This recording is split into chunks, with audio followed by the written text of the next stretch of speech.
Hello, everybody, and welcome to this latest in the ValuesJam guest session series. Neil, brilliant to have you here. And to start with, please tell everybody about your great work and where you are in the world and who you are. Well, that's really kind of you, Alan. I'm Neil Williams, and I've known you for about 2 years, and it's been quite life-changing having that opportunity. What do I do for a living? I make my day-to-day bread by working with incredibly inspiring young people. I teach, so I'm an educator. I've been doing that. This is my 40th year, Alan. It's, I know it's flown by, and but it's been a brilliant journey working with just everybody that I've worked with has been inspiring, and it not only changes my lives, but I hope I've helped in supporting other people's lives. And we've had some great people that have gone on to become quite well known in the world of entertainment and in television and in the art world. So I should tell everybody that's what I do. Behind me is my studio space, my school studio space. I'm just okaying you. And we've just moved from a large space to a brand new one. So this is where the children I work with take their lessons, which is a very inspiring place to be. And all the people I work with are also practicing artists, as well as coaches, and we all work together in a wonderful community. It's hard to believe, really, that it's a job. So that's what I primarily do. But I'm also a painter, and I'm in the process of working on a large piece for some people in Bahrain. I also have worked with you with the Fourth Dimension, of course, which is a virtual website for those that don't know, and a brilliant one it is too, with Mark Tabron and Tom Dale. And then I also run my own company called Dea. It's a not-for-profit group, and its ultimate aim will be to a mixture of networking and sharing best practice, really to allow other people to celebrate really good practice and make their day-to-day work easier and more inspired for others, particularly the students, of course.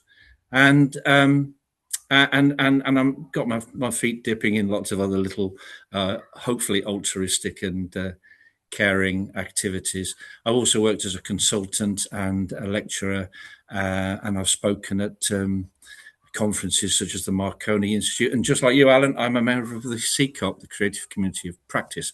I think if it was in a nutshell and I could squeeze it all in, that's me. Brilliant. And there's so much there. I'm tempted to ask you about a lot, but we're here to do a values jam. So maybe I'll just restrict it to one question. At school, I didn't have any artistic talent at all. How do you deal with kids that feel that way? Oh, well, that's a question that we get asked an awful lot. Firstly, I don't think art is about talent. I Hmm. don't think it's about measuring people's ability.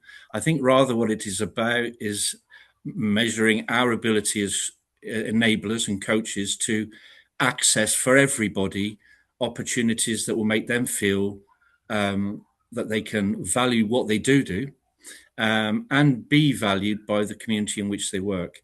It's not about a hierarchy of skill, and anyway, who decides what is that hierarchy of skill? Is Mozart any different to the Beatles? I know which one I listen to the most. I know which one is technically considered to be more structurally musical. But no, I think in teaching, it's the thing that more than anything else I want to do is to build confidence.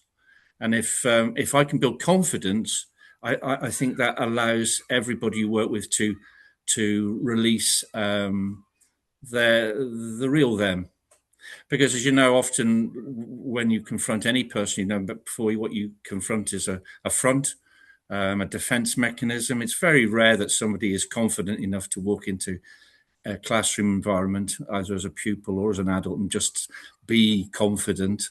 It takes a lot of practice, as you well know, to stand in front of people. And I think also, I think it's really important to note that for teachers, that I think a lot of people in teaching can get too involved in the idea of focusing on what they're delivering rather than what they're enabling. I mean, people talk about Ofsted in teaching as a measure of something. And well, to be honest, we're Ofsteded every single lesson by every single kid in every single minute. So I think ultimately just being in a classroom, being yourself, and being able to be aware of everybody's unique differences is what really makes a teacher worthy of being in a space with other people. So, Yeah, yeah. well said, you. And I think that was everything that you've just said there, particularly around who decides what's good and what's not so good, and about giving young people confidence. All of that inspired your exhibition on the fourth dimension, right? Where for That's those right. people that are listening or watching this, Neil explained in a bit more detail, but the bit that I loved about it was that the artwork was not attributed. And so you just didn't know what was from a professional and what was from a young student, Neil. So do you want to just speak to that a little bit? So yeah, so for those that are unaware, Alan and I worked together on a wonderful virtual site. We built it together, didn't we? Cooperated. We, in fact, met through our both same beliefs of the importance of values on LinkedIn. And I think we all wanted, didn't we, to put together an exhibition where there was, again, no sense of this exhibition also includes this, come to this exhibition because you'll also see the work of. But we also wanted to make it very clear to everybody involved, whether they were 7 years old or 70 years old, that we were there to look at the art and appreciate everybody's work and the value that they've put into it, and the sense of pride that they'd get out of it. So what we decided to do was What to you curate. decided, Neil, you're being too Oh, sorry. modest. Well, what was decided was that the curation would not include any labelling at all, either of well. The kids' work wasn't obviously not labelled for safeguarding reasons, but also, but if it wasn't going to be, if that was going to be the case for the kids, it wasn't going to be the case for whoever else might have been appearing in it, and there were some special names. So yes, the idea of the exhibition was you went into it and you looked at the work and you valued the work, and in terms of your interest in what you were digesting from it. Yeah, and that worked out really, really well for people. So some of the pieces, as you know, have sort of been spoken about greatly, and assuming that they were pieces by quite established artists, and they weren't. They were by people in year seven. So Yeah, good on the year sevens. Yeah, it was a good, great good. exhibition and wonderful opportunity. Thanks Yeah, to the fourth dimension. well done, you. So we're going to draw a card now from the card deck. So I'm just going to give them a quick shuffle, and I do this every time. But recently I've realised that there are some cards that seem to come up more often than other cards, and that shouldn't be the case when it's a random choice every time. I don't know what it is. We're just doing some research to put some numbers around that to see what it really does look like. So we'll see what we get. How many piles would you like me to put in front of me, Neil? Oh, two. Just the two. Okay, they're going to be different sizes. And pile one is on my left and pile two is on my right. So which one? We'll go for your left. I'm My left-handed. left. Okay. So trust you, you've chosen the big pile. So Good. it's probably around about 40 cards or something. So a number somewhere between that. Oh, five.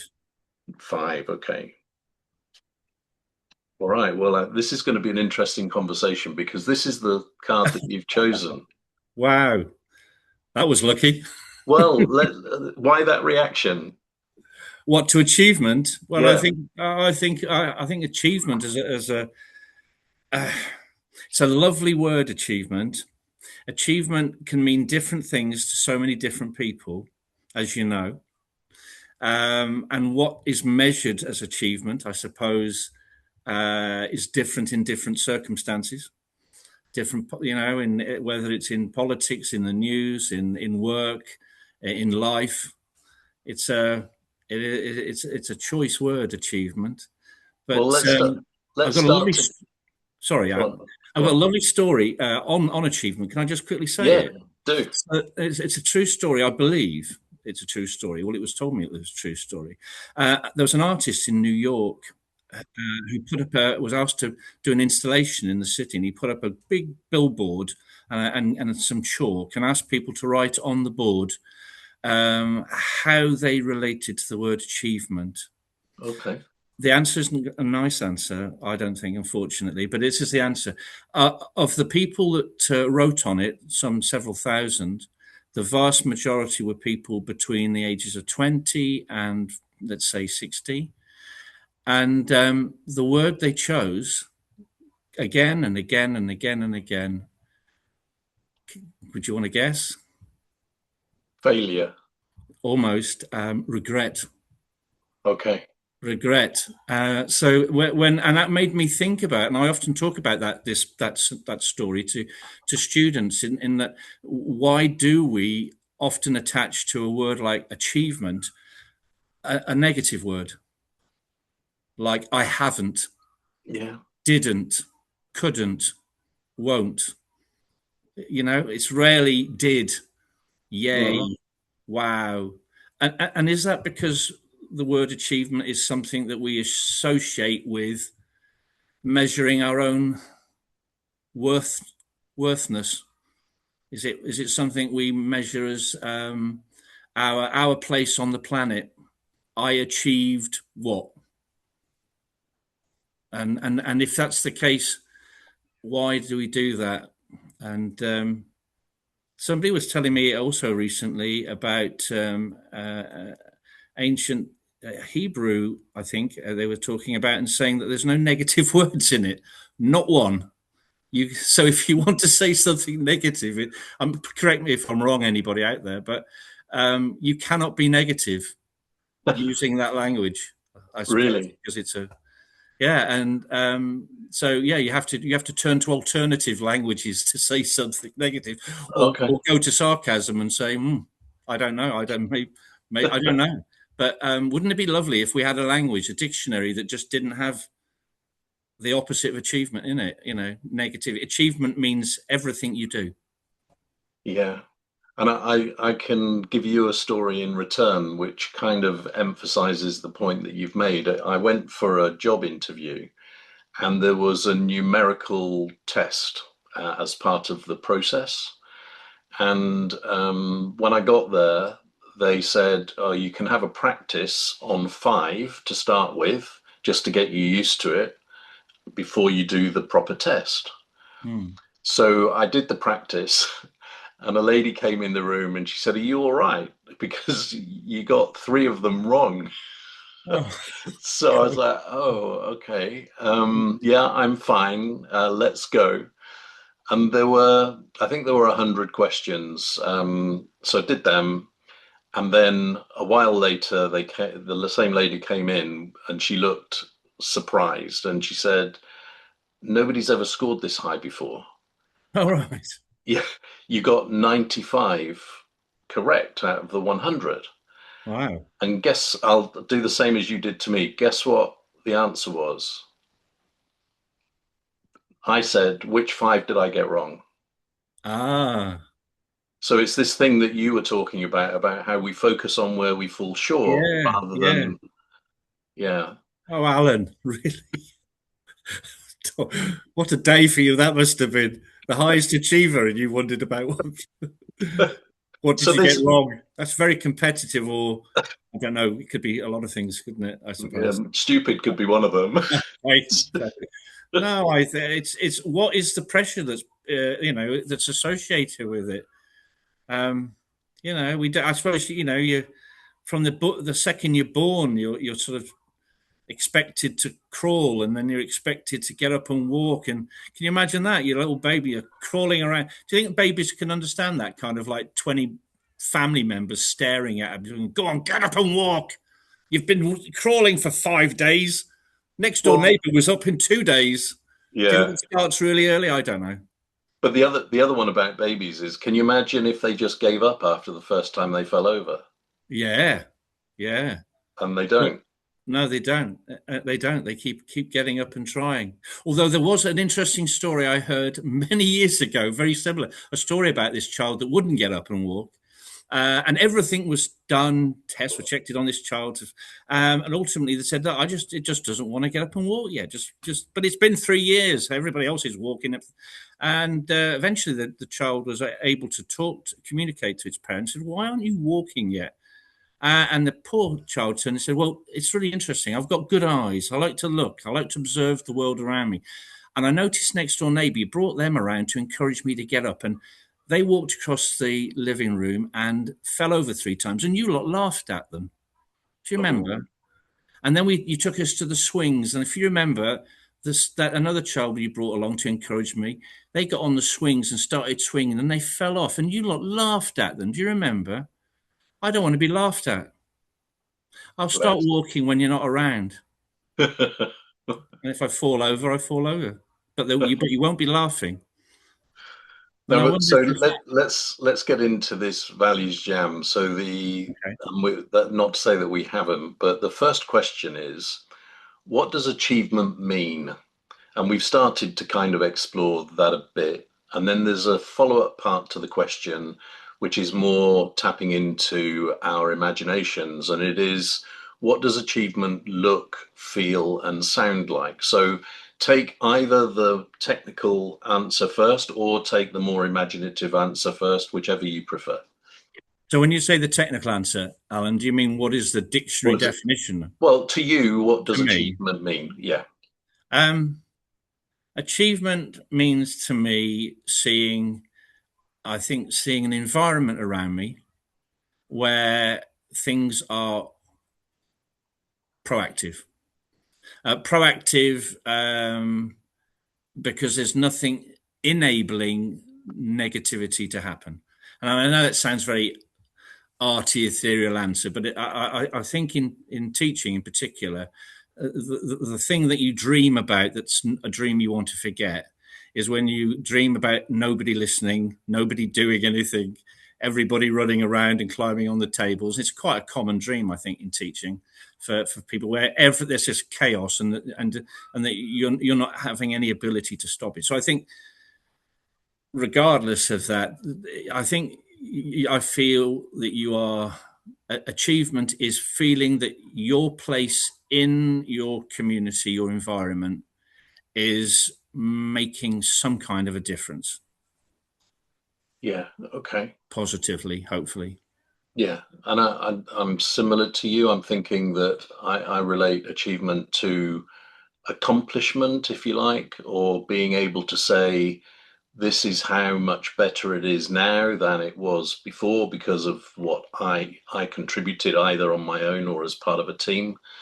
Um, so it's this, like you say, demonstrable positive difference to be able to point to that, and with some measurement is better, I think, but not always possible because, let's say, in teaching, Ofsted, you mentioned earlier, how do they describe the vibe in a classroom, for instance, of that one teacher has been able to create versus another? And that might be difficult to describe in words, but you've got more experience of this than me, but it's palpable, right? The difference that a positive teacher makes. Yeah, I mean, I think it's palpable that anybody acknowledges that something that they've done means that somebody else has benefited from that action rather than positively rather than negatively. I'm not a Ofsted does mean an awful lot to teachers because I think often their audience are younger than them, and even if another adult walks into a room, I think teachers tend to lose their their act because there is a certain amount of acting you have to do to keep confident and to measure and to remember the ways in which you support people if they need support in a lesson scenario. But the one strange thing about Ofsted is that schools all over the world they think they don't think this, but they always turn to paperwork, making sure things are in the filing cabinet, making sure they've got their full curriculum, all of that sort of thing, as if Ofsted genuinely care anything about any. At the end of the day, what they care about is common sense things like you and I would do, and that is, are you happy in this room? Are you learning something here? Can you share with me what you're learning? And sometimes it can become kind of, can you measure that learning? Can you say the difference between a level 5 and a 4? And somebody might say, well, I know if I can't, a good teaching room should be, I know if I can't, there's somebody over there that can, and I know how to find that information out, which is really what I think how you and I, in a sense, met. One of the things that you inspired me to think about was how can you allow young people, for instance, or anybody, to access information around them. How do you do that? Because if you don't have an enabler, you don't have that person there to support you initially, and you want to become more proactive yourself, which is what a good educator should be pushing, then how does a person do that? So often it's more about environment and access, and less about personalities in the room. For sure. And what I know that you're interested in a positive way about the use of AI, and I'm thinking that AI is going to be a game changer in the education world, because historically education has been about the teacher owning the knowledge that the student has no access to, and the teacher passing that knowledge on to the student and creating a bit of a power dynamic there, because one person's in one place and the other is in another.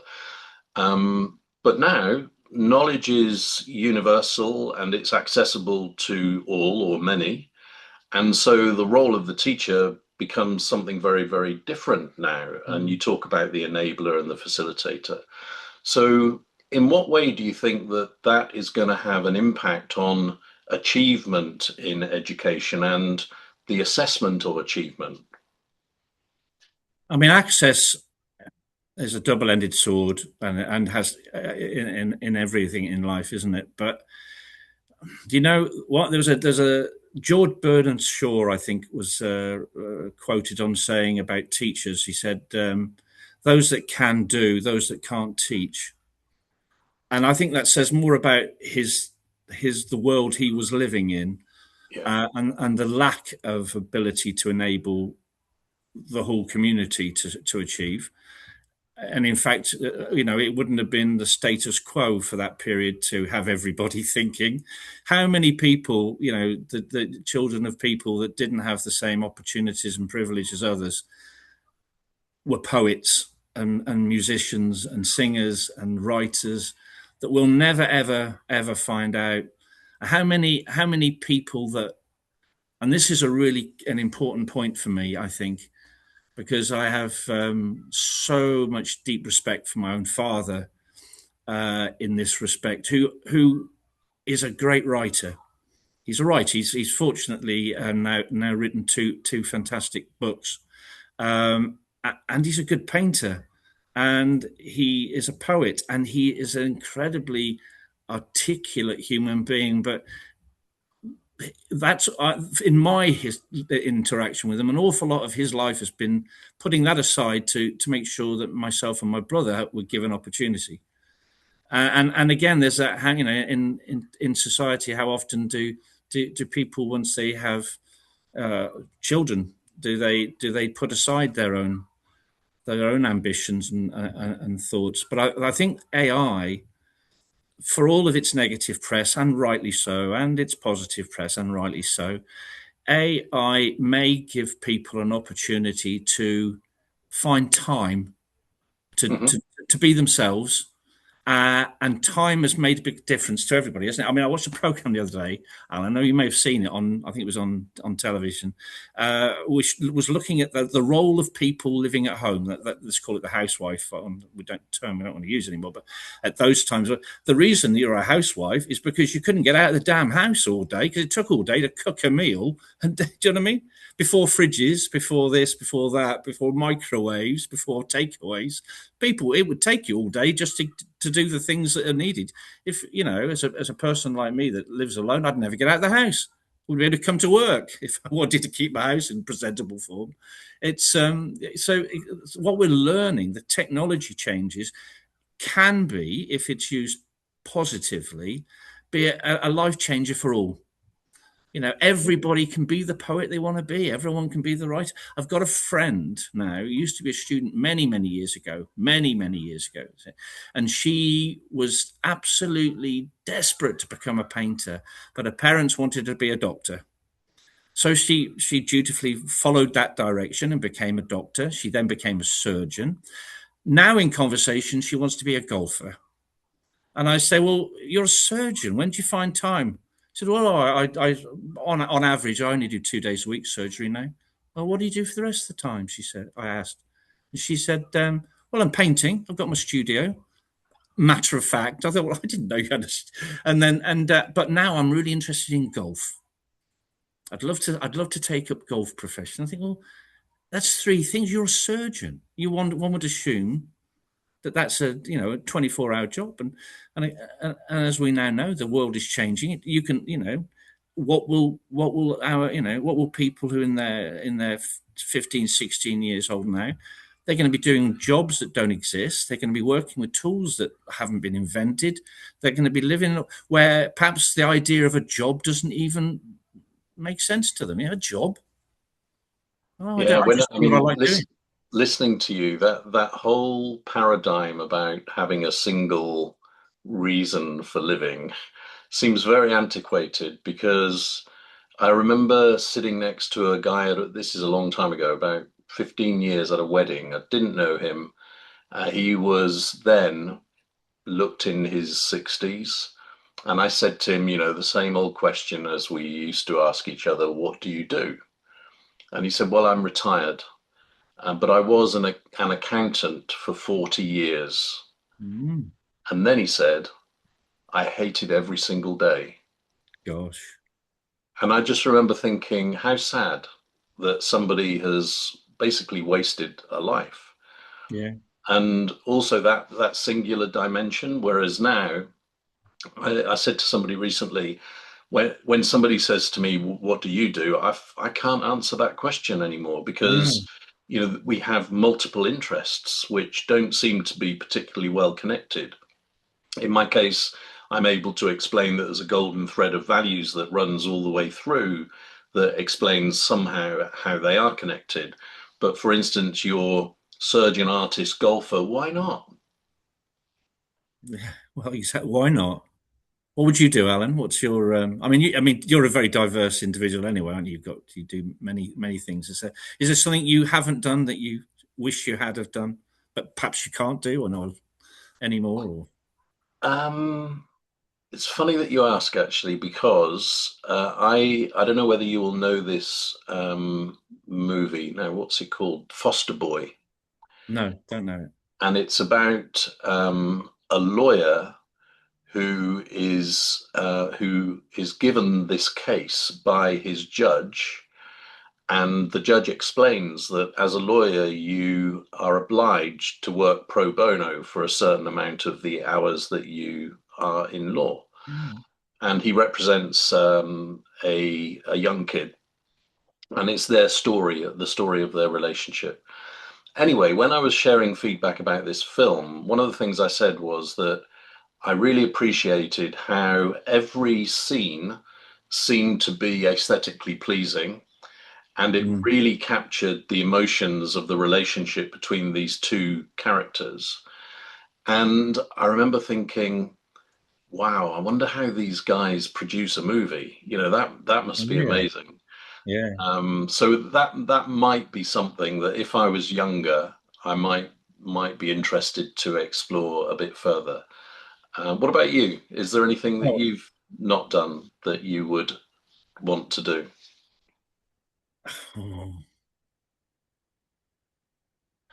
I'm like you. As I'm getting older, I'm looking back and thinking about things I could have spent time doing Um, Perhaps I should have pursued it.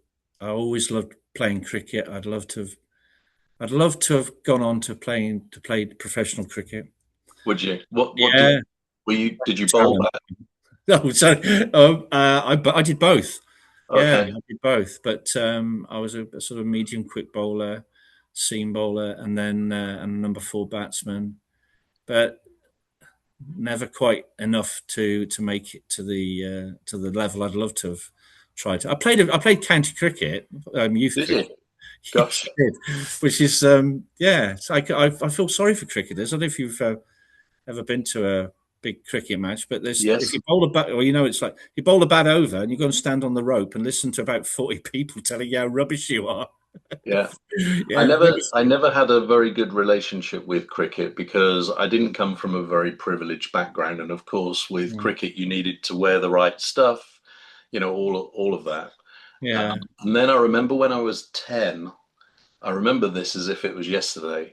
Um, we were playing at school, like as an, not playtime, it was official. We were playing cricket, and I was out in the outer field, and somebody hit the ball really hard along the ground. And in my wisdom, because I was a footballer, I decided no, that I should try and control the ball with my foot. no. It went all the way up my leg, up my torso, smacked me in the face, and knocked a tooth out. Oh wow. So Yeah, that wasn't a particularly good start. And then I do remember at senior school, we were, I don't know, it was a fairly informal situation because we weren't in cricket outfit or anything like that. I didn't have that sort of stuff, but somebody said, "Do you want to have a go at bowling?" all right. And so I said, "Well, how do you do it?" And they showed me the action. And I bowled an over and got 2 wickets in that over. Oh wow. And so then it was, oh, will you play in the school team? Um, okay, so we're talking here about regrets, aren't we? Which is the story that you told right at the beginning of this conversation.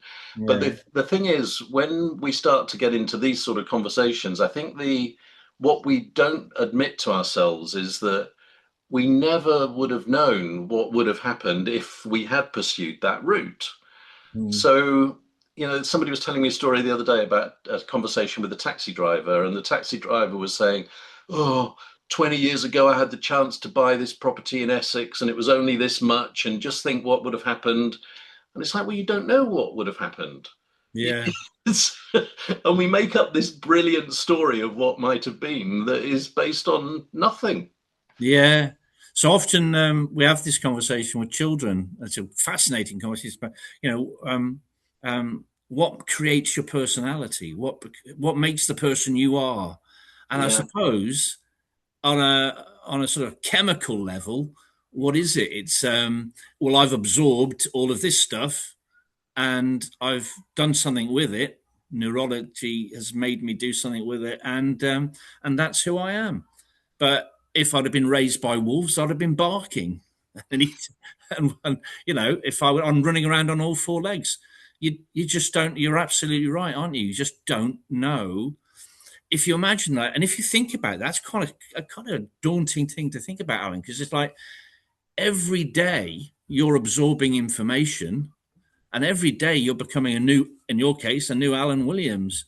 And and again, it goes back to this idea about achievement. If there's a large percentage of that is negative or unsupportive, what is that doing to you as yeah, the you that you're becoming? yeah. So Um, I did some work with a guy many years ago who was a teacher of neuro-linguistic programming.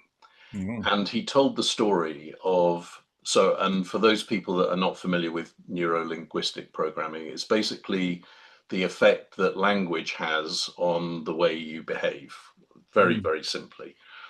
And so he told a story of a hypothetical guy who worked in an office whose desk was near to the lifts or elevators. And so everybody basically walked past him on the mm, way to their desks.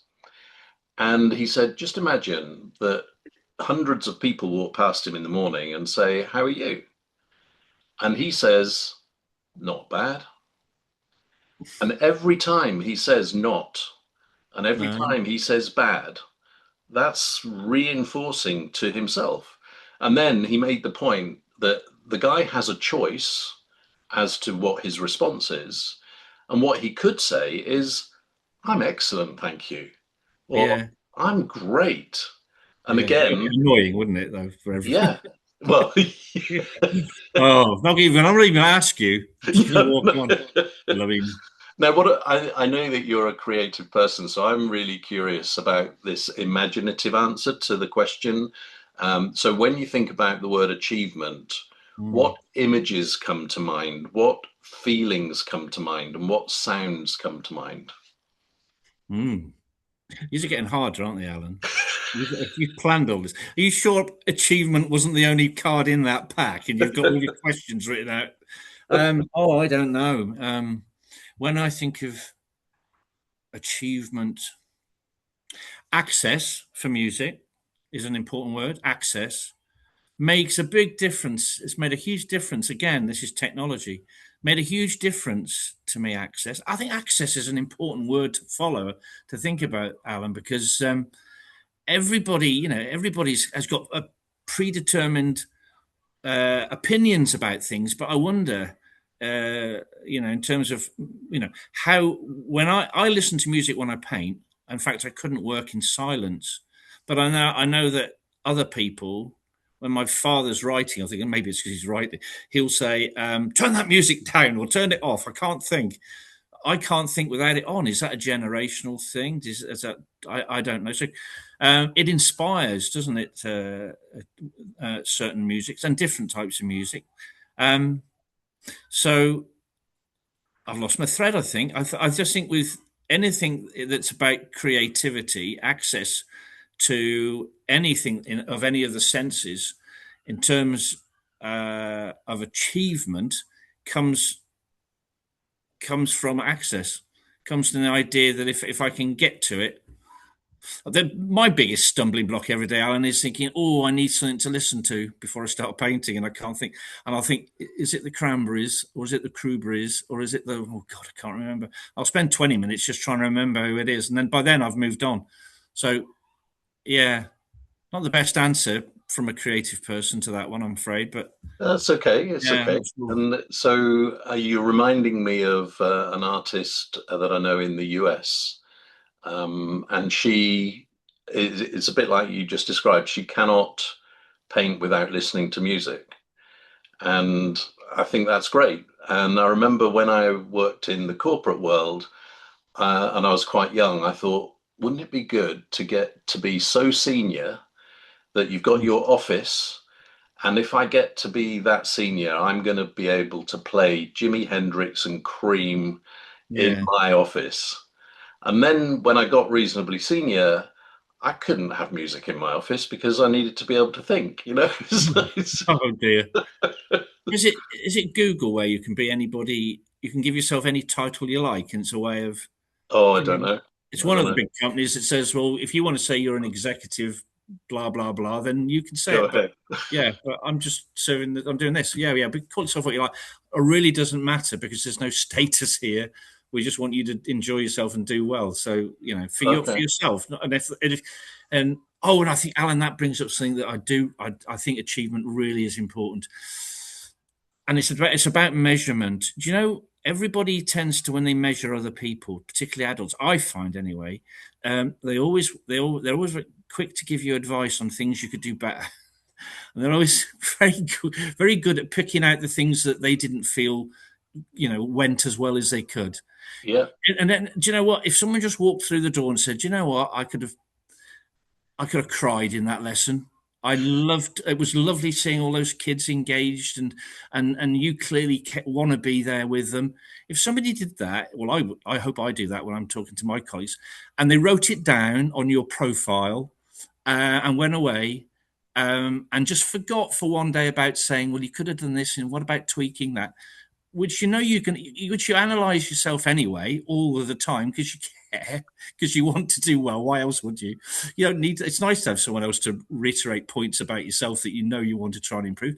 But wouldn't it be nice if people did that more often? Because that would motivate the hell out of me, and it would It motivate the does. hell out of anybody else. You would know it's everything that you go about, isn't it? Just acknowledging that that person's noticed and valued.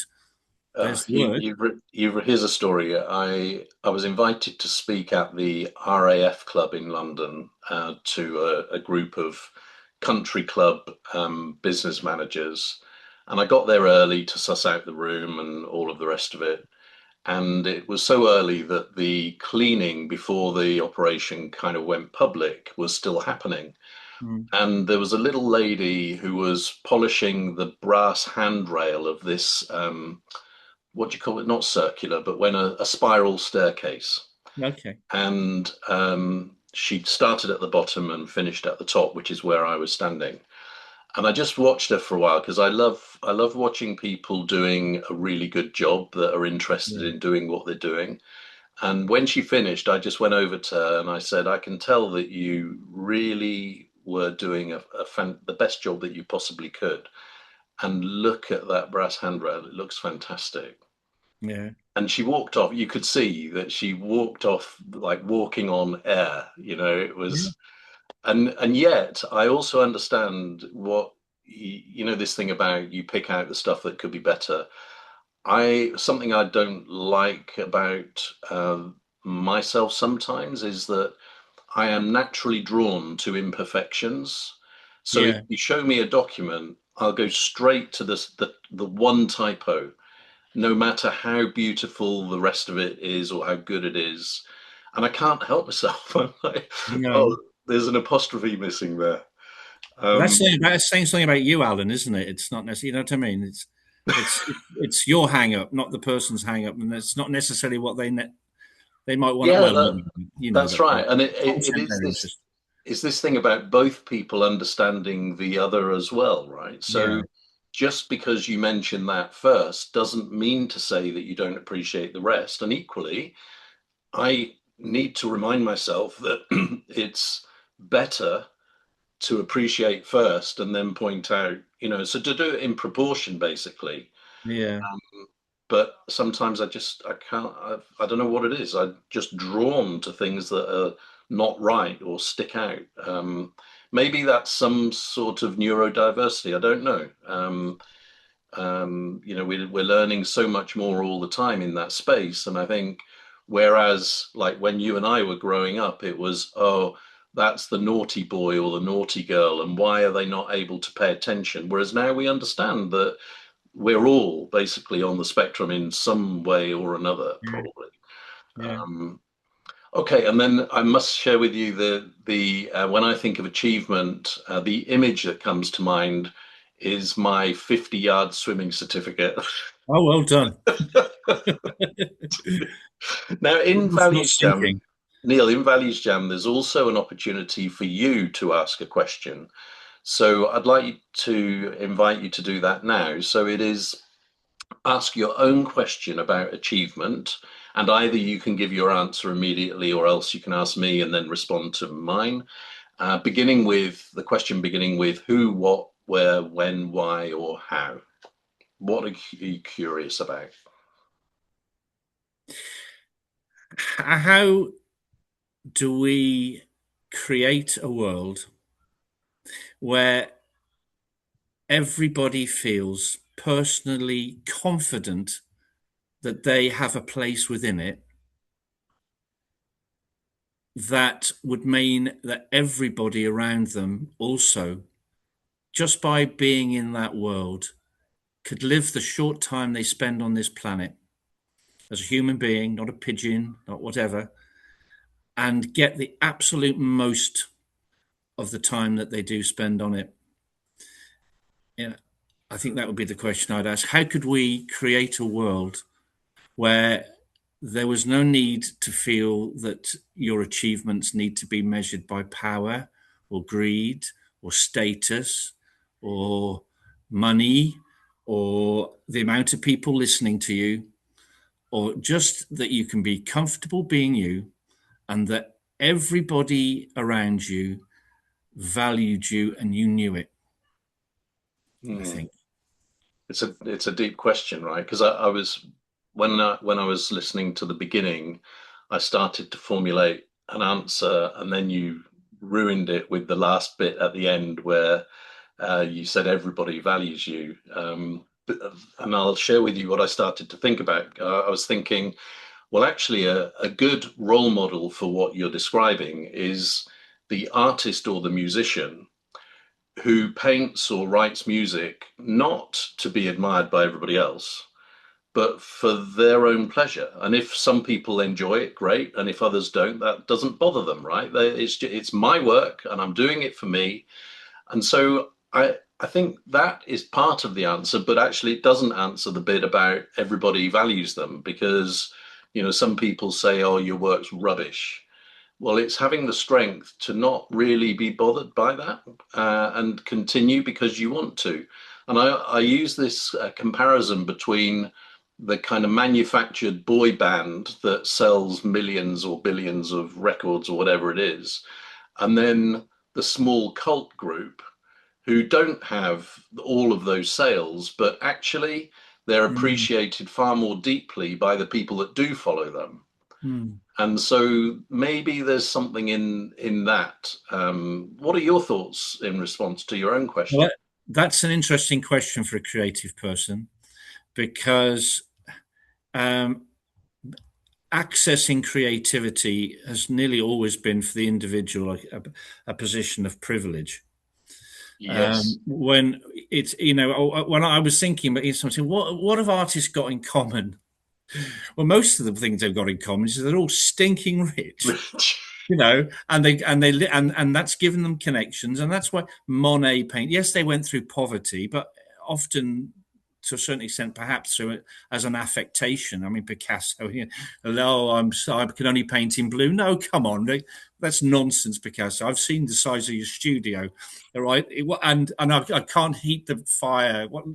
There's a bohemian romanticism attached to it, isn't it? Which actually is something I feel quite passionate about. That an awful lot of voice comes about through privilege. And really, there's an awful lot of people that should be able to speak that can't speak because they don't have that privilege. And I suppose historically, when a country loses its I don't know, its financial gain, the first thing they get rid of is their arts. It's always been the way in with creative. Well, we can't afford that for a while. We're gonna have to cut back. So let's burn a few paintings because we need some. You know, creativity is in the society we live in a privilege, but it's the one privilege that every single human being should have access to because it's the one thing that significantly determines that how different we are as an enabling creation to other creations. We create, and we don't do it to make a nest and to mate. We create for the sheer pleasure. Yeah. Even there's a wonderful hill where my parents live and I grew up called Grinsel. Wonderful place, and if you climb to the top of it, it's very romantic. If you climb to the top of it, fog will come up at certain times of the year, and it's like literally sitting in the clouds. But on the top it's littered for hundreds of feet with signatures scored into the red sandstone. There's hearts. I love whatever. I want, and some of them go back to 400, 500 years, 600 years. Wow. So Where every is one of where is that, Neil? that's in Shropshire. If anybody Okay. wants to go to, it's called Grinsel. It's a sort of an outblock, beautiful place, Shropshire. If anyone's not been there in the UK, it's a wonderful place. And you climb to the top, and then it's made of sandstone everywhere in Shropshire. It used to be under the ocean at one time. And you just sit on it, and it's just littered with people leaving their mark from the past, and I'll never ever forget that. And there's other places like that. There's a tower quite by where in Shropshire it had been used as a prisoner of war camp, and the people who were in there who got on incredibly well with my parents, parents, and other. Everybody got on as a community. They loved working with these people. But in it, I used to spend hours as a kid when I used to ride up there on my bike, and you can see all of these signatures written in German and other languages. People have made their mark, and you're thinking, what are you going? Where? You're there as a prisoner of war, but you're writing your name. It's in another country, and it's there and it's still there 50 odd, 40 or 50 years later, and you wonder who they were and so forth. And so I think when enabled, all human beings can be creative, and creativity, I feel, then is the one thing that identifies us as having something neurologically that's that we're lucky to have, that other creatures haven't evolved to have, and that ultimately is what achievement should be, using that skill and that Yeah, and ability. so our answers are coming together a bit here because it seems to me that I hesitate to say traditional, but our interpretation and application of achievement is kind of really dumb. Yeah, It's like you got to get this percentage. I don't care how you do that. That's the level of achievement. That's crazy. yeah, And then also it's this thing around, imagine somebody who, for whatever reason, it has zero capability in whatever it is. And in a year, they get to say, let's say 25%. yeah, Now, if everybody else is operating at 50%, does that mean they haven't achieved? Well, no, because look at the improvement that they've made. So this conversation is bringing home to me that achievement needs to be interpreted in a far more sophisticated way than it seems to be.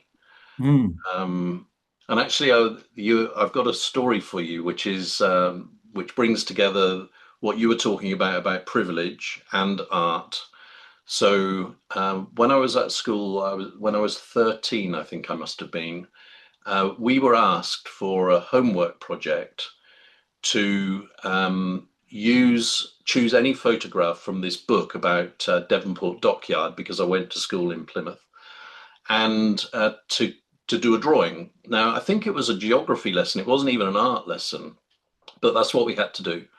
Now, at home, we didn't have any colored pencils or felt tips, anything like that. And so I decided that the only thing I could do was to create as much shade and difference with a normal pencil as I could, so to make it look anything. And the following week at the lesson or whenever it was, the teacher was coming round and stopped at my desk and said, "That's amazing, Alan, that you chose mm, to yeah, use just pencil to create so much definition and difference. Da, da, da. What inspired you to do yeah. that?" And I couldn't admit it. I just said, "Oh, it was just something I felt I wanted to have a go at."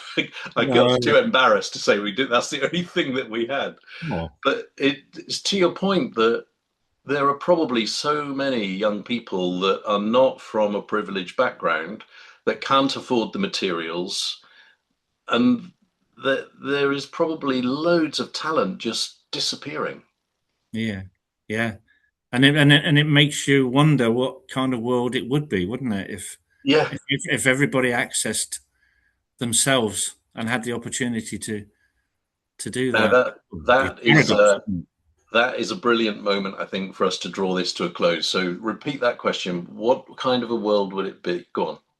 What? it? So what kind of world would we be living in if everybody had an opportunity to have access to themselves, the Wow. real selves? There you go. And there's always one question at the end of a values jam, Neil. So we're going to do this very quickly now. So, what are you encouraged to do differently about achievement as a result of this conversation? I think what's been great about talking to you, well, always great talking to you, Alan. And I think what's going to come away for me, coming away from this conversation, is to spend a little bit more time thinking about, well, two things actually. I'm going to spend a little bit of time sitting back and reflecting on what a damn good time I've had uh, at work here over the past 40 years. Bloody amazing. What and to call it a job, and I was just a minute moaning about privilege and creativity. What a wonderful thing that's brought up. And I think also maybe to look much more uh, deeply at how I continue to access and support other people's um, strengths and confidence.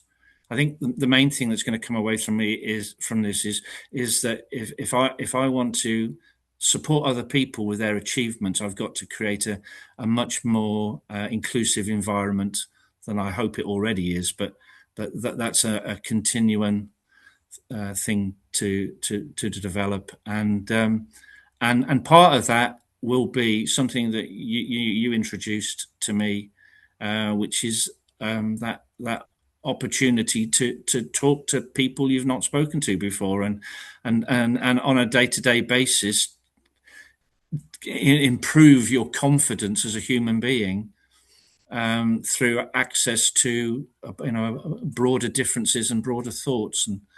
And so yeah, it's been a great experience. The Good. whole thing has been great for me. Thank you for the time. I really appreciate it. No, I've enjoyed it too. And the two things that are coming through for me, one is to not pay too much attention to achievement because, in Mm. your words, who says what's good or not good anyway? Yeah. And then the other thing is this point about positive versus, let's call it constructive. And for me to try harder to look at things in proportion. And that's not to say not to point out the things that can be improved, because I know that when I get my eyes on something, generally the outcome is a very, very good one because of attention to detail and finding how good things can be. But to make sure that that's balanced by a better appreciation of what's good from the beginning. Mm. So that's me. That's our values jam. Thank you so much. No, it's a pleasure. Thank you very much, Alan. Cheers. Take care. Bye bye.